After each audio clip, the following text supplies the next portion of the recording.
O século XX foi marcado por revoluções na área da ciência e a fabricação de vacinas em larga escala é uma amostra disso. Nas últimas décadas, o acesso gratuito às vacinas fez com que, por exemplo, o sarampo fosse controlado. Mas a doença exige novamente a atenção das autoridades. O estado de Roraima, no extremo norte do país, teve um grande número de casos e fez acender um sinal de alerta. A febre amarela também voltou a assustar. A doença é comum nas áreas silvestres, mas corre o risco de reaparecer nos centros urbanos. A preocupação é que o número de casos se multiplique. O combate a essas doenças e a importância da vacinação você vai ver agora no Caminhos da Reportagem.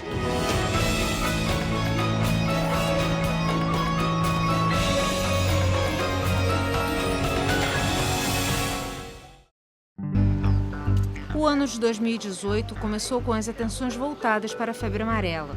No estado do Rio de Janeiro, ao todo já foram contabilizados mais de 160 casos e 63 mortes.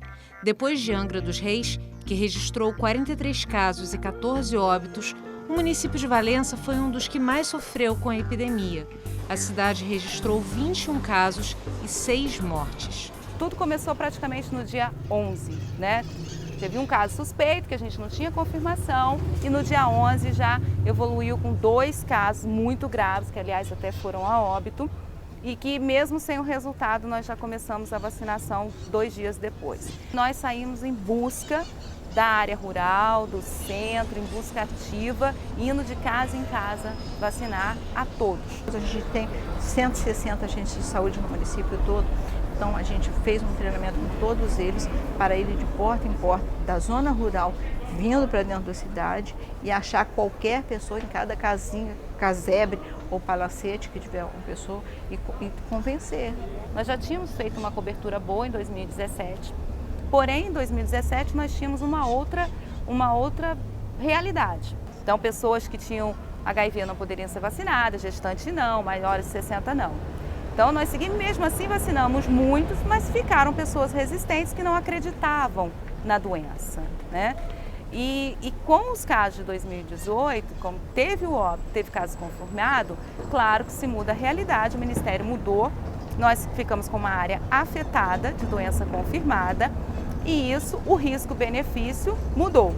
Então, começamos a vacinar os idosos, as gestantes, portadores de HIV que estavam com a CD4 e uma imunidade boa. Então, já mudou porque o risco de efeitos adversos da vacina se tornou bem menor do que o risco de ter a doença e ser letal e fatal. A doença já havia chamado a atenção dos brasileiros no ano passado. Entre dezembro de 2016 e junho de 2017, foram confirmados 777 casos e 261 mortes. Nos 3 meses seguintes, fim do período chuvoso, parecia que a doença havia sido controlada. Mas novos casos voltaram a surgir em novembro nas regiões Nordeste, Centro-Oeste e Sudeste, com a chegada do calor e das chuvas. Para tentar conter o surto, foi lançada uma campanha de vacinação que pretende imunizar quase 20 milhões de pessoas em 76 municípios dos estados do Rio de Janeiro, São Paulo e da Bahia. O objetivo é evitar a circulação e a expansão do vírus. Para conseguir alcançar o maior número de pessoas, o Ministério da Saúde tomou a decisão de imunizar pelo menos 15 milhões de brasileiros com a dose fracionada da vacina. O governo diz que a medida foi adotada para dar uma maior amplitude à vacinação e leva em consideração estudos da Fiocruz. O que quer dizer dose fracionada? Nós temos a dose vacina preconizada pela Organização Mundial de Saúde, que utiliza 1.000 unidades internacionais, certo? A nossa vacina tem 50.000 doses internacionais, 50, 40, 30, com mínimo doses internacionais. Então, portanto, se nós usarmos uma dose fracionada, sem mudar nada da vacina, mas em vez de 0,5, usarmos 0,1, estaremos utilizando 5, 10 vezes mais do que a Organização Mundial de Saúde preconiza como mínimo. Esse processo de vacinação é uma recomendação da Organização Mundial de Saúde para impedir epidemias explosivas ou não, mas a chegada, a reurbanização da febre amarela, sobretudo em localidades com alta densidade populacional e com grande quantidade de pessoas, como a região sudeste. A vacina, mesmo fracionada, é potente, tá certo? E nesse sentido, realmente é tranquilizador, dá para tranquilizar e dizer, nós vamos, que não temos problema com a vacina da febre amarela. O Brasil produz a vacina da febre amarela desde 1937 nos laboratórios da Biomanguinhos, na Fiocruz. Há mais de 10 anos, nós conseguimos pré-qualificar essa vacina para poder fornecer às agências das Nações Unidas, como a Unicef, como a Organização Mundial de Saúde, como a Gavi, né? Nós fornecemos essa vacina. Né? E nesse processo que tivemos aqui no Brasil de surto, esse recente, nós mais que triplicamos a nossa produção. De uma demanda anual de 20 milhões de doses, nós este ano vamos chegar a fornecer quase 70 milhões de doses ao Ministério da Saúde. A vacinação para a febre amarela é rotina nos municípios próximos a florestas, nas regiões norte e centro-oeste. É que o tipo mais comum de febre amarela é o silvestre. Foi numa viagem ao norte do país que o Dr. Drauzio Varela contraiu a doença e por muito pouco não morreu. Eu acho que posso falar de febre amarela porque eu tive febre amarela no ano de 2004. Eu fui para a Floresta Amazônica, tenho um trabalho de pesquisa ali na área do Rio Negro, através da Unip, e já fui mais de 100 vezes para aquele lugar. Eu tinha tomado uma vacina contra a febre amarela quando eu era menino, aos 23 anos, 23, 24 anos. Eu fui internado e aí fui só piorando. E uma piora assustadora, com febre alta, dor muito forte nas costas, nos músculos das costas, mas forte de ter que tomar morfina para essa dor. A febre amarela dá um quadro parecido com a dengue, tem esse começo abrupto assim, do nada aparece um febrão, só que tudo que acontece com a dengue, na febre amarela acontece pior. Ela a gente chama de uma doença bifásica, como a dengue. Passa os 3 primeiros dias, daí alguns começam a melhorar e ficam bons, e outros começam a ter a forma ictérica da doença, quer dizer, é a forma que o fígado vai entrando em insuficiência e você vai ficando amarelo. É uma doença grave. A mortalidade geral é calculada em mais ou menos metade dos casos. Não há remédio contra o vírus da febre amarela. O tratamento consiste nas medidas de apoio para a redução dos sintomas, hidratação e impedir que você piore mais depressa ainda. Eu cheguei a uma fase muito difícil da doença, com febre alta, com icterícia, fiquei completamente amarelo. A fase que eu cheguei, a mortalidade vai a 80%. Eu tive a sorte de estar entre os 20%. Talvez tenha sido protegido por aquela vacina lá atrás que eu tomei quase na adolescência. As consequências da febre amarela para a jovem engenheira Gabriela Santos foram ainda mais graves. Tudo indica que ela foi contaminada quando participava de um projeto de construção de casas sustentáveis em Mairiporã, município próximo a São Paulo. Ela começou a passar mal, mas no posto de saúde diagnosticaram dengue. E com isso, o tratamento correto acabou demorando para começar. A Gabriela ficou do dia 20 até o dia 20, ficou 5 dias indo e voltando, né? Praticamente 6 dias indo e voltando para o posto e para o hospital. E não foi feito esse exame. E nessa época já tinha os boatos de que tinha surto de febre amarela. É tanto que já tinha parques fechados. Eu entendo que poderia ter sido feito o exame mais rápido para diagnosticar e talvez não tivesse chegado a esse ponto, né? Quando piorou, foi levada para um hospital particular. Descobriu-se que estava com febre amarela. Foi parar no CTI e de lá foi levada com urgência para o Hospital das Clínicas. O fígado de Gabriela tinha sido totalmente comprometido. A única saída seria um transplante. Ela entrou na fila a nível Brasil como prioridade para o transplante de fígado, que é o que eles dizem que o primeiro fígado que aparecesse naquele momento seria para ela por conta do tamanho do risco que era dela vir a óbito. Então ela ficou a nível Brasil como primeira para receber o fígado. Aí quando foi dia 29 à noite, esse fígado apareceu, o Hospital das Clínicas, todos os trâmites que são necessários eles fizeram, e dia 30, 5 horas da manhã, ela foi transplantada. Os médicos disseram a Rosália que não sabiam se o transplante resolveria.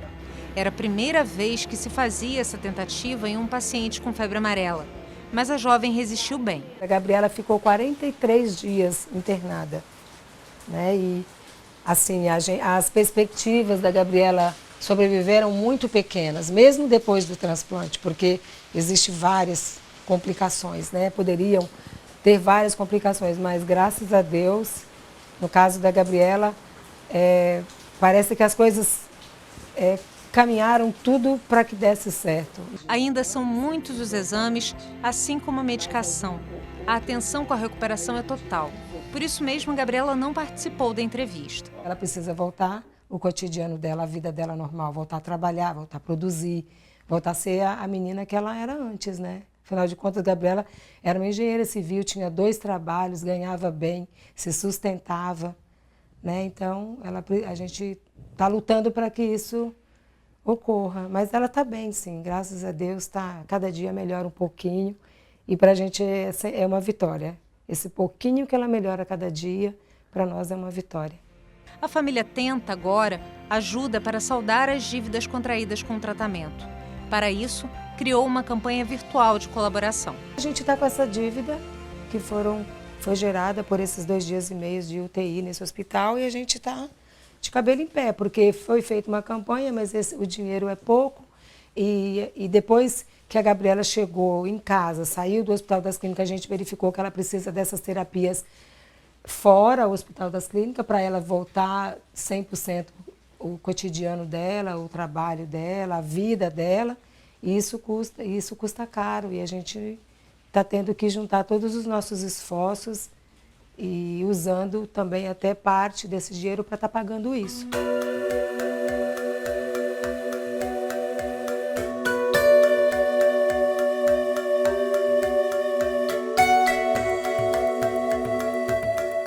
Os vírus que causam a febre amarela urbana e a silvestre são exatamente os mesmos. Os sintomas e a evolução da doença são iguais. A diferença está na forma de contágio. A febre amarela silvestre é transmitida pelos mosquitos hemagogos e sabetes, que vivem nas matas e na beira dos rios. Estes animais picam macacos contaminados e levam o vírus com eles. Quando picam uma pessoa, o vírus vai direto para a corrente sanguínea da vítima. Se essa pessoa contaminada se deslocar para a área urbana e for picada pelo mosquito Aedes aegypti, ela pode reiniciar o ciclo urbano da febre amarela. Todos os casos de febre amarela registrados no Brasil desde 1942 são silvestres. O problema é que os surtos da doença começaram a chegar perto de áreas urbanas nas regiões Sudeste e Sul, locais que não registravam casos desde a década de 1940. Hoje a febre amarela silvestre ela está acontecendo na região mais populosa do Brasil. Anteriormente nós tínhamos no interior do Maranhão, do Pará, da região norte de um modo geral, localidades com pouca densidade populacional. Hoje nós estamos tendo surto de febre amarela silvestre nos estados de Minas Gerais, São Paulo e Rio de Janeiro, ou seja, estados com uma densidade populacional muito grande. Daí a quantidade de casos, evidentemente, ser muito grande. O primeiro alerta sobre a possibilidade de um surto de febre amarela é a morte de macacos. Por serem sensíveis ao vírus da doença, a morte dos animais é um sinal de que a população nos arredores deve ser vacinada. Um erro bastante comum é achar que o macaco é um transmissor da febre amarela. Essa falsa ideia faz com que muitos animais sejam mortos por humanos assustados com a possibilidade de contrair a doença. Mas a verdade é que, assim como as pessoas, os macacos são apenas hospedeiros do vírus. A gente sabe que pode ser vários macacos, mas o macaco alauata, bugio, aquele que grita, que faz grande barulho na floresta, eram muito sensível ao vírus da febre amarela e essa infecção. Nesses 2 anos de epidemia da febre amarela, diversos estudos tentam entender o que tem ocasionado esse desequilíbrio. Ainda tem muito que se estudar para saber exatamente qual a causa real desse problema, certo? O que causou todo esse surto, o maior surto, eu digo, maior epidemia que a gente já teve nos 4, 5 décadas no país. São várias as hipóteses. Por exemplo, há uma corrente de estudiosos que imputa ao desastre, a tragédia de Mariana, como um dos principais fatores de desequilíbrio ali em Minas Gerais e que provocou o deslocamento de macacos, de mosquitos, mexeu com todo aquele meio ambiente e produziu esse surto de febre amarela silvestre. A outra corrente que estuda, por exemplo, o impacto da ampliação da fronteira agrícola naquele território que tem sido conhecido como Matopiba, porque reúne áreas do estado do Maranhão, do Tocantins, do Piauí e da Bahia. Evidentemente, uma área de 73 milhões de hectares produzindo grãos, a utilização extensa em larga escala de inseticidas certamente mexeu com o meio ambiente. Nós tivemos 7, 8 anos silenciosos de febre amarela, não tínhamos febre amarela, casos de febre amarela. E foi então um período que permitiu crescer a população de primatas não humanos sensíveis, não protegidos. E talvez isso também tenha aumentado a velocidade da disseminação do vírus entre esses primatas. Outro aspecto que tem sido muito levantado e estudado é o aquecimento global. Ou seja, há uma multiplicidade de informações que com certeza comporão um quebra-cabeças e trarão as hipóteses, as respostas para essas nossas perguntas. Nós temos que ter ciência que esse mosquito não vai embora de uma hora para outra. E nós temos que ter ciência que nós temos a doença. Não só em Valença, como no estado do Rio inteiro, como em vários estados. No país, a doença está aqui, está em Valença, está no estado, está no país. Então nós temos que aprender a conviver com essa doença. Não tendo a doença, mas evitando a doença. E a única maneira de se evitar a doença para o resto da vida é a vacinação. Provavelmente, muito provavelmente, teremos que nos acostumar a conviver com estes surtos em grande magnitude, ou pelo menos em magnitude infinitamente mais preocupante do que existia em décadas anteriores. Então, nós temos que vacinar. A única solução é a vacinação. E quem não pode vacinar, em hipótese alguma, se proteger com o uso de repelente, né? Se puder colocar telas nas janelas, isso é importante. Não entrar em áreas rurais, em áreas de matas. Como você me perguntou antes, qual a área mais afetada? A área rural, claro. Onde tem mata, onde tem água, onde tem rio, é um lugar mais propício para o mosquito se proliferar. No próximo bloco, o sarampo volta a assustar com o registro de casos em Roraima, na região norte do país.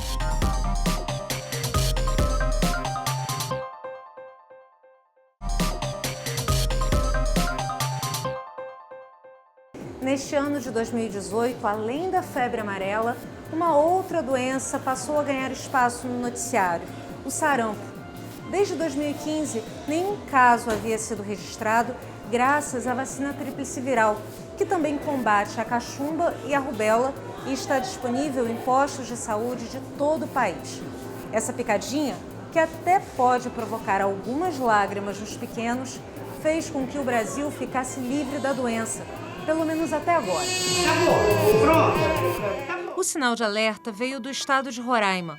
Um surto de sarampo foi detectado no começo do mês de março. Para não deixar que a doença se alastrasse, foi programada uma campanha de vacinação de 30 dias.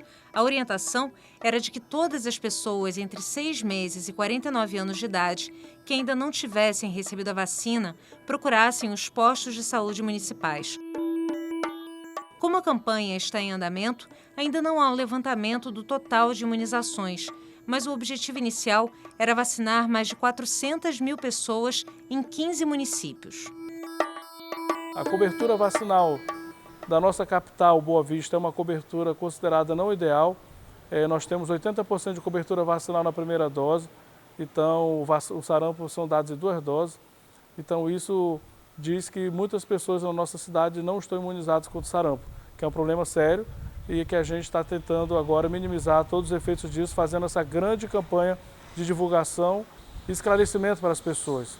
O primeiro caso de sarampo foi registrado em uma imigrante venezuelana em 13 de fevereiro. Se tratava de um bebê de 1 ano que estava vivendo, como milhares de outras pessoas, em uma praça de Boa Vista. Em seguida, outros casos suspeitos foram surgindo nos hospitais do estado. Hoje nós temos mais de 100 casos suspeitos de sarampo, 28 confirmados e já com confirmação de 2 óbitos por sarampo. A doença viral aguda, ela é extremamente contagiosa. Então, como a transmissão se dá de pessoa para pessoa, ou seja, quando a pessoa doente espirra, respira, tosse, ela libera partículas com o vírus, ela facilmente, outra pessoa pode facilmente se contaminar, né? O paciente ele geralmente tem febre, né? Acompanhada do que a gente chama de exantema maculopapular. O que isso quer dizer? São manchas vermelhas que geralmente aparecem no rosto, na cabeça e se espalham para o resto do corpo. Aí associado à tosse, coriza e à conjuntivite também. A análise feita pela Fiocruz comprovou que o vírus em circulação é originário da Venezuela. O município venezuelano de Carone, vizinho à divisa com o Brasil, enfrenta um forte surto de sarampo. Há cerca de 1 ano, a governadora Sueli Campos pediu uma barreira sanitária na região. Infelizmente, essa barreira até hoje não está estabelecida. O que foi colocado foi agora, há 1 mês atrás, um posto de vacinação na fronteira. Porém, eles não são obrigados a se vacinarem. Então, não se caracteriza uma barreira sanitária. Para reforçar o monitoramento da situação, o horário de atendimento de unidades básicas de saúde foi ampliado. Além das vacinas, o Ministério da Saúde também enviou uma carga extra de antibióticos, anti-inflamatórios, luvas e máscaras descartáveis. Também foi feito um trabalho de capacitação para novas equipes de saúde da família e de agentes comunitários. Desde 2015, o estado de Roraima vem recebendo um número crescente de imigrantes venezuelanos. Só na capital, Boa Vista, a prefeitura estima que já sejam 40 mil. A maioria chega ao país em busca de comida e trabalho. Eu tenho em Venezuela minha boa casa. Tenho uma casa muito grande em Venezuela. 7 quartos, 2 habitaciones, garaje, sala, cocina, sala, comedor. Pero ¿qué hago yo con una infraestructura grande y no tengo para comer en Venezuela? Hace un mes, yo en Venezuela, un mes ahora acá, aumenté 3, 4 kilos. Solo viviendo en la calle. Imagínate si yo tuviera un trabajo digno, que me llevara, me trajera, imagínate cómo viviera entonces. Por eso, mira, yo no me regreso a Venezuela, prefiero vivir aquí en la calle. ¿Cuál es su más grande sueño? Ver a mis hijos aquí en Brasil. ¿Dejaste cuántos hijos? Também há aqueles que vêm ao Brasil em busca de atendimento médico. Es difícil ser emigrante y tener 2 niños, es difícil. No, si mi hijo hubiese nacido allá no hubiese estado vivo. Allá no hay incubadora, que apenas nació estuvo en la incubadora, tuvo como 15 días en la incubadora. Ahorita es que está conmigo porque ya está mejor. ¿Y él nació con cuántos meses? Con 7 meses, 7 meses, 33 semanas. ¿Ya cumplió los 9 meses o no? Está cerca, le falta poco, 38 semanas. No hay atención allá en Santa Elena, no hay un quirófano, no hay sangre, no hay medicina ni nada. Y tuve que venirme de emergência.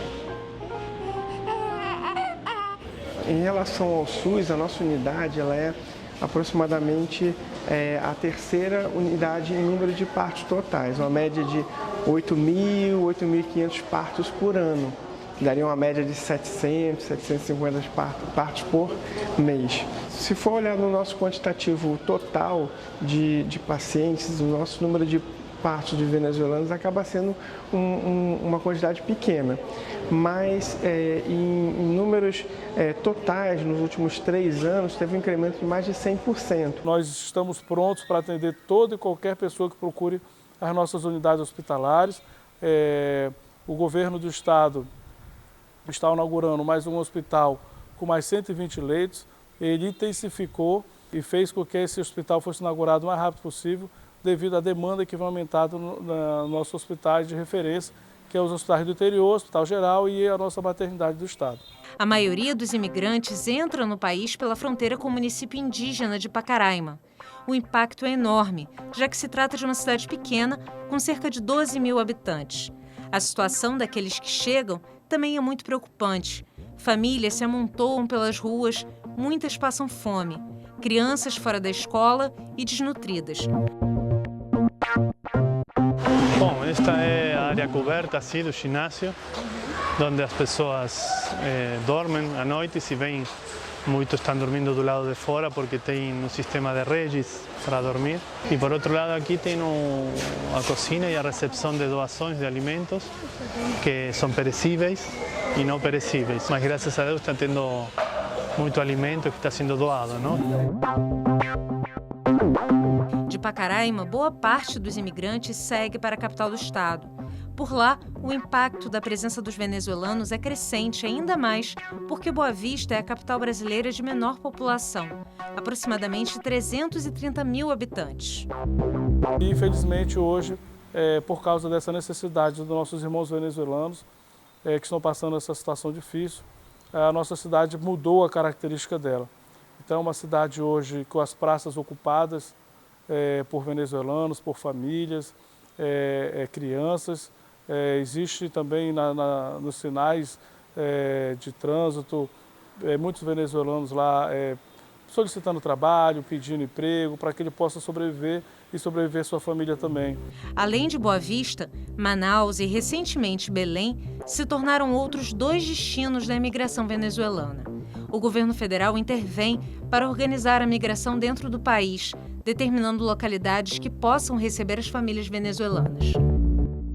Estamos imaginando que todo o problema, toda a vulnerabilidade do Brasil é decorrente da entrada de imigrantes venezuelanos para o país, onde lá não tem essa vacinação de rotina e algumas pessoas, está ocorrendo sarampo lá, teriam trazido o vírus aqui para o Brasil.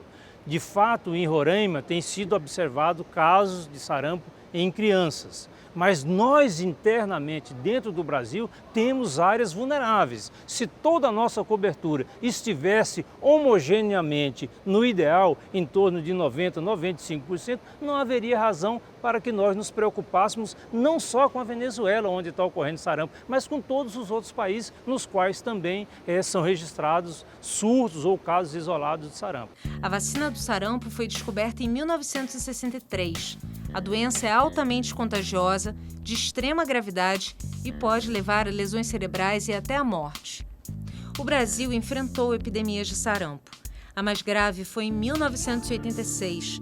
Foram registrados quase 130 mil casos, 98 para cada 100 mil habitantes.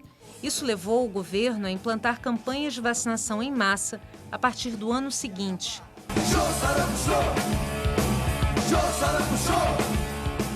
Mas só com a implementação de campanhas nacionais de vacinação contra o sarampo na década de 1990 é que o quadro começou a mudar. É necessário que se mantenha a cobertura vacinal em níveis elevados. Há muitos rumores de que estariam ocorrendo casos isolados de sarampo de pessoas que não foram à Venezuela e que nem receberam contato, tiveram contato com venezuelanos. Ou seja, a preocupação, ela existe. Em que pese tenhamos obtido uma grande conquista, que é o certificado fornecido pela Organização Pan-Americana da Saúde. Vim tomar porque eu já estou tomando a última da hepatite B. Aproveitei tomar a tríplice viral, porque quando está com essa onda aí de sarampo voltando, A gente não lembro, não sei se tomei antes, quando a gente é criança, você se descuida. E aproveitei para botar a carteira em dias agora. Ela teve no pediatra ontem, ele até pediu, como ela acabou de fazer um aninho, para adiantar essa vacina, que é para poder estar prevenindo, fazendo bloqueio, se tiver casos, que já está tendo casos, para não afetar minha pequena. E são doenças que já existiram antes. Aí você vê a possibilidade de elas estarem voltando novamente, isso não é bom para a gente. Então, tendo a possibilidade de se imunizar, por que não, né? Eu tive essa doença e não foi muito legal, aquelas pintinhas se coçando toda. E não quero isso para a pequena, não. O que puder evitar para ela, eu vou fazer. No ano passado, pelo menos 15 países europeus registraram surto da doença. Foram mais de 20 mil casos e pelo menos 35 mortes, um aumento de 400%. Os países mais afetados foram a Romênia, a Itália e a Ucrânia. De acordo com especialistas, esses países enfrentaram problemas nos últimos anos, seja pela interrupção no fornecimento de vacinas ou mesmo por falta de confiança na eficiência da imunização. Em diversas localidades da Europa tem havido movimentações populacionais de refugiados se deslocando, entrando na Europa, saindo de áreas nas quais a situação de guerra, de conflito armado, praticamente desestruturou completamente o sistema de saúde. Evidentemente, não tem assistência direta, não tem programa de vacina e essas pessoas estão entrando dentro da Europa. Encontrando em algumas localidades, lá também, parcela da população desprotegida e aí começam a surgir esses casos. Ou seja, a preocupação com a recorrência, com a reemergência de doenças anteriormente extintas ou quase por meio da vacinação é uma preocupação não só para o Brasil, mas para diversos países no mundo que também têm a área interna vulnerável e que estão recebendo um fluxo maior de pessoas potencialmente infectadas. Você vai ver no próximo bloco as políticas de imunização no Brasil e a importância das vacinas para a saúde pública.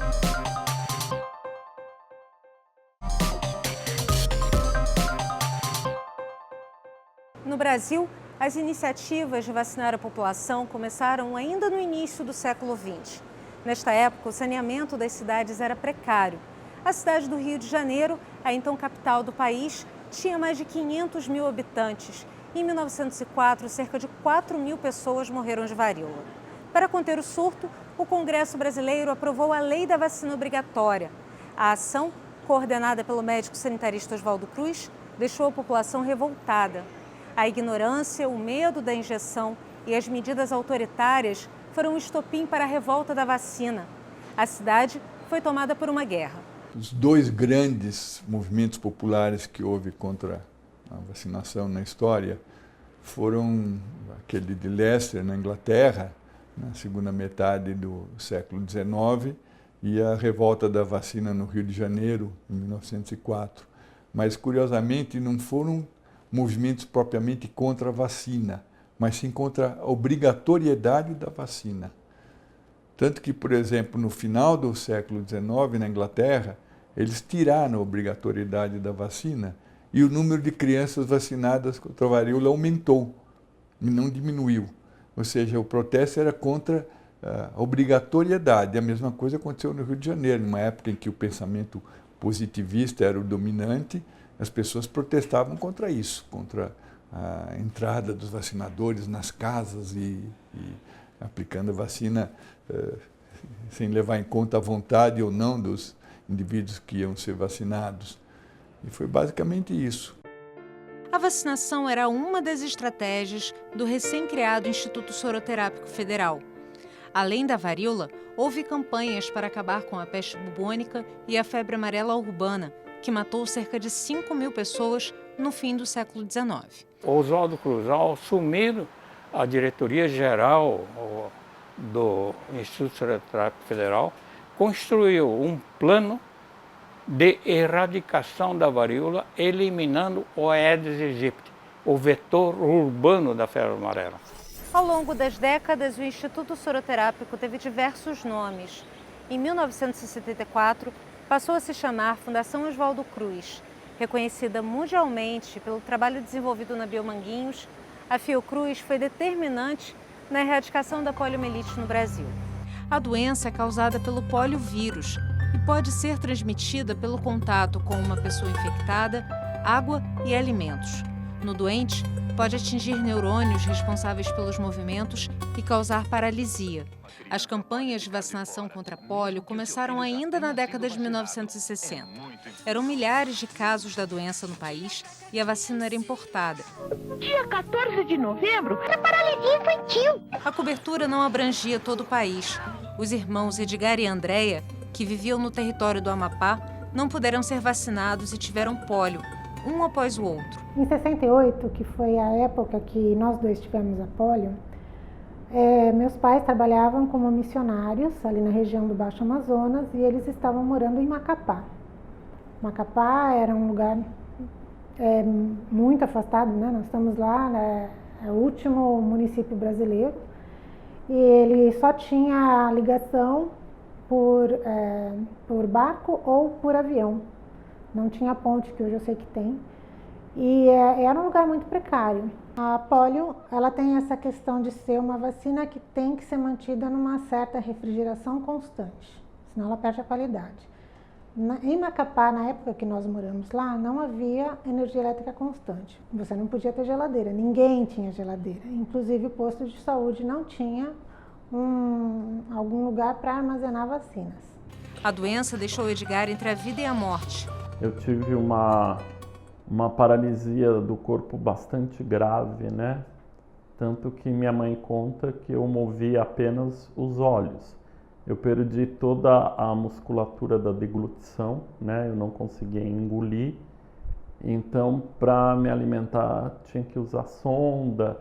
E eu fui recuperando a deglutição bem devagarzinho, depois que passou a fase aguda da doença. Levei 7 meses para conseguir sentar. Hoje eu tenho uma boa movimentação de tronco, né? Que é a melhor parte do meu corpo. Os braços e a perna ficaram bastante paralisados, mas não totalmente. Andréia foi diagnosticada mais rapidamente. Mesmo assim, não escapou das sequelas. Eu tenho ambas as pernas comprometidas, a perna esquerda mais comprometida que a direita, e eu tenho uma sequela que atinge a coluna. Então eu não tenho os braços afetados, mas como ela atinge a coluna, acaba tendo algum comprometimento de braços também.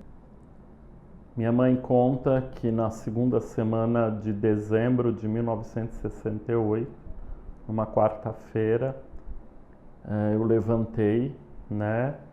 Dei 3 passos assim de uma maneira bastante instável, caí no chão e nunca mais levantei, né? Eu não me lembro desses fatos porque minha memória mais antiga é aos 5 anos de idade. Então, tudo anterior aos meus 5 anos de idade é o que eu ouvi falar, são fotos, são memórias de outras pessoas, né? Embora eu tenha fotos eu caminhando, eu não tenho na minha memória, nunca sonhei de eu caminhando, né? Nunca me vi andando ou meus braços funcionando normalmente. Se hoje você fala de exclusão, você fala de preconceito, naquela época uma pessoa com deficiência era minusválida. O termo em latim é minusválido. Qual é o valor de um minusválido? Então a gente teve que enfrentar tudo isso sem apoio. Em 1981, uma boa notícia. Brasil e Japão firmaram um acordo de transferência de tecnologia e a vacina contra a polio passou a ser fabricada nos laboratórios da Fiocruz. Além de mais barata, a nova vacina era mais eficaz. Vilma Guinho foi responsável pelo desenvolvimento de uma nova formulação da vacina poliomielite, porque ao Ministério da Saúde contactar as empresas multinacionais para produzir essa vacina potenciada, as multinacionais falaram, sim, vão produzir, sim, mas eu preciso de 6 meses. 6 meses para entregar. Nós, ao ser convocados pelo Ministério, entregamos essa vacina com nova formulação potenciada em 20 dias, que foi usada no Nordeste brasileiro e acabou com o tipo 3. Acabamos, então, eu digo que contribuímos decisivamente para a eliminação dessa virose no país. Graças a esta vacina, a doença foi erradicada do país na década de 1990. Por isso, hoje, nós estamos na véspera da erradicação global da poliomielite. No Brasil, o calendário de vacinação começou a ser montado com a criação do Programa Nacional de Imunização, em 1973. Naquele momento, nós só tínhamos 4 vacinas disponíveis, né? Que era a BCG, o sarampo e a DTP, né? Com o objetivo de tétano e difteria, né? Que basicamente atendia as crianças menores de 1 ano de idade. Mas naquele momento já foi um grande êxito, porque aquela vacinação que era feita só para alguns estados, foi possível levar para todos os municípios do país. Hoje estão disponíveis 14 vacinas para as crianças, 8 para adolescentes e 5 para adultos e idosos. O Brasil hoje, em termos de programa de saúde pública, ele pode ser considerado um dos programas mais completos, né? Todas as vacinas recomendadas pela Organização Mundial da Saúde para saúde pública, né? Aquelas que realmente vão ter impacto na diminuição da carga da doença, dessas doenças que têm uma elevada incidência no país, todas essas vacinas para essas doenças já foram incorporadas no Programa Nacional de Imunizações, de forma gratuita.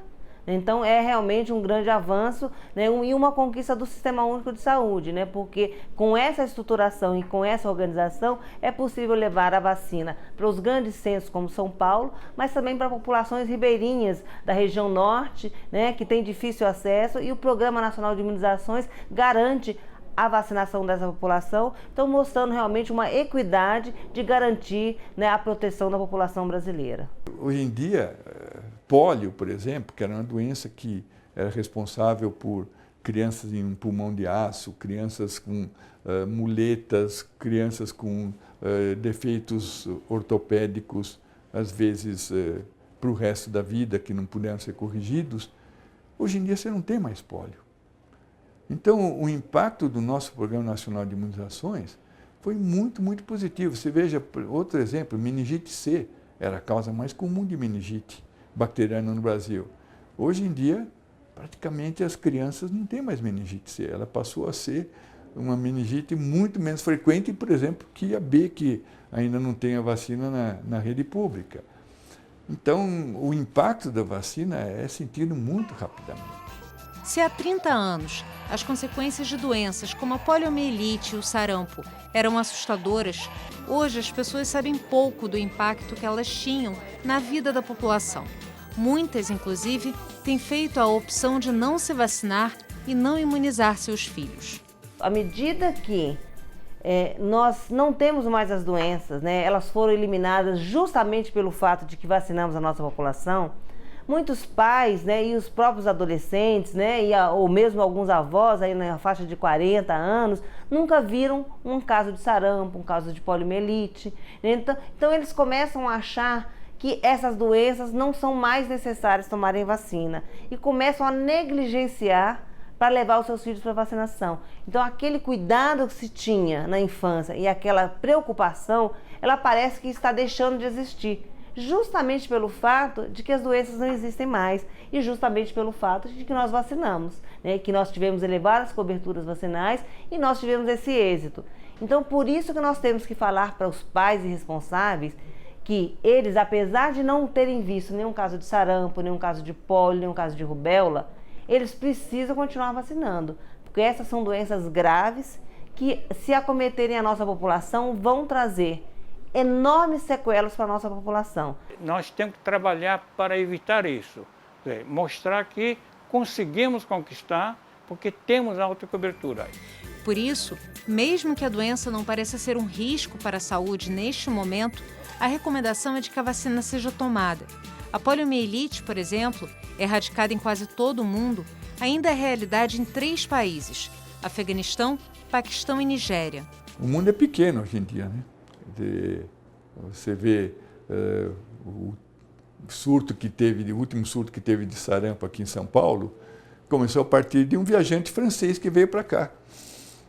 Então, hoje em dia, o que aconteceu quando aqueles 3 países, Nigéria, Afeganistão e Paquistão, pararam de fazer a vacina da polio, espalharam o vírus da polio para 6 outros países, tornando a população desses países em risco de adquirir a doença. Então, na realidade, hoje o mundo é pequeno. Com a rapidez dos meios de transporte, num local em que nós temos um surto, nós temos uma fonte muito fácil de transmissão para outras regiões e outros países. Qualquer doença que está no calendário nacional de vacinação, independente dela ter sido eliminada ou erradicada, ela pode não só voltar, né, como é o caso da polio, né, e do sarampo, da rubéola, que nós já tivemos a certificação da erradicação e da eliminação, mas outras doenças, por exemplo, como a coqueluche, né, ela está controlada. Se nós pararmos de vacinar, nós vamos voltar a ter surtos, e a coqueluche ela pode ser, inclusive, uma doença de alta gravidade, porque ela vai acometer as crianças mais novas, até 4 meses de idade, e o tratamento é muito complexo. Essas crianças geralmente vão para a UTI e muitas delas não sobrevivem. Gabriela, que está à espera de Bernardo, veio até este posto, na zona sul do Rio, para tomar as vacinas indicadas para o período da gravidez. Ela sabe que a proteção ao bebê começa ainda no útero. Vim tomar DTPA hoje, já tomei algumas vacinas acho que é anti-HBC, a médica me receitou, eu fiz antes, e agora contra a rubéola, eu acho que tétano também. Até o final da gestação talvez tenha mais algumas. Agora, para você, qual a importância da vacinação, de estar sempre com o calendário em dia? Acho que a importância para mim é a saúde, em consequência do meu bebê, né? Para que ele nasça saudável, sem nenhum risco, e eu também. É uma das suas preocupações manter assim, essa questão da imunização em dia? Sim, sim. Acho que cada vez mais a gente tem que cuidar disso, né? Um bebê é tão frágil, a saúde tão delicada. E tem muito vírus, muita doença por aí hoje. Acho que o que a gente pode fazer para cuidar é necessário. Vai doer ver chorar, mas é necessário. Antes eu já venho sofrendo. Já passo a noite pensando. Uma agulha enorme. Calma. Eu acho que ela já sabe, né? Com certeza. Quando eu tô com o pai dela, quem entra é o pai dela, né? Mas hoje, como ele não pôde vir, aí eu fico assim... Ai, vai doer, não quero olhar e seguro, mas não olho muito, não. Parte o coração. Ela chora, né? Mas é só um gritinho, logo passa. As mais dolorosas, normalmente, é o pai que traz, que ele segura, ele é mais firme. Eu choro um pouquinho quando ela chora também, ainda não tenho essa maturidade toda, mas é importante. Mesmo ela chorando, é melhor chorar agora prevenindo do que chorar depois ela doentinha. Eu procuro, no dia certo, vir vacinar. Porque é melhor, né? Porque atrasar, vai ter que dar. Prefiro não atrasar. As vacinas são muito importantes para o bebê, né? Para o crescimento dele, desenvolvimento e tudo mais. O que todos os especialistas reforçam é a necessidade da vacina para a saúde coletiva. É a única forma de garantir a proteção da sociedade. Quando você está tomando uma vacina, você está fazendo um bem para você mesmo, mas você também está fazendo um bem para a sua comunidade. A vacinação tem uma virtude individual e uma virtude social, porque quando você tem uma comunidade que está totalmente vacinada, mesmo alguém que por algum motivo, uma deficiência de imunidade ou alguma outra causa não tenha tomado vacina, ele está protegido por aquilo que chama-se imunidade de rebanho. Agora, quando existem várias pessoas que não estão protegidas, você tem um campo aberto para você ter um surto, inclusive atingindo essas pessoas que não têm como se defender com as vacinas. A vacina ela vai criar condições para que aquele sistema imunológico seja provocado, né? Ele vai criar anticorpos. Quando a criança tiver contato com aquele agente infeccioso, seja um vírus ou uma bactéria, ele estará protegido, porque o vírus, a bactéria vai entrar no organismo, mas quando entrar, os anticorpos já vão ter uma reação rápida e fazer com que aquele vírus, a bactéria, não tenha capacidade de desenvolver e criar doença no organismo. As crianças vacinadas desenvolvem melhor, têm mais qualidade de vida, têm menor possibilidade de ter problemas, questões relacionadas à saúde física mesmo, exato? E as mães, com certeza, terão uma criança muito mais saudável se vacinar, tá certo? Muito mais saudável em todas as questões de saúde.